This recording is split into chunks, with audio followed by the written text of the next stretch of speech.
এই কাটিং এর নামটা কি অনেকে জানে না। এটার নাম হচ্ছে বিপ কাটিং। তো এই বিপ কাটিংটা কিভাবে কাটবেন শুরু থেকে লাস্ট পর্যন্ত দেখুন, তাহলে আপনি এই জিনিসটা সঠিক নিয়মে সহজভাবে এই কাজটা করতে পারবেন নিখুঁতভাবে। তো অনেক আছে যে এইসব চুল কাটাতে অনেক দুর্বল, এই কাজটা করতে চাইলে অনেক হিবিজিবি হয়ে চুল বড় ছোট রেখে দেয়, মিলাইতে অনেকটা লাস্টে চুলগুলা নষ্ট হয়ে যায়। পরে উনি বড় যে রাখে তার জন্য খুবই কষ্ট হয়ে যায় রাখার জন্য। কারণ যদি দেখতেই সুন্দর না লাগে তাহলে আপনি জিনিসটা রাখি মজা পাবেন না। তো আমি তাদেরকে রিকোয়েস্ট করবো এই কাজটা ইজিলি ভাবে খুব সুন্দর করে আগে শিখুন, শিখার পরে মানুষকে করেন। কারণ মানুষ চুল হচ্ছে ইমোশনাল একটা জিনিস, যারা তারা যেভাবে ভাবে কাটলে হবে না।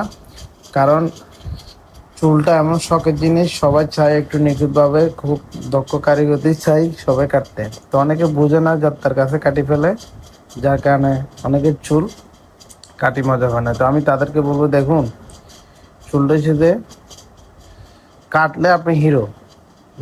তো বিপ কাটিংটা দেখুন কীভাবে কাটা হচ্ছে সহজ নিয়মে, এভাবে করে সবসময় ট্রাই করবেন।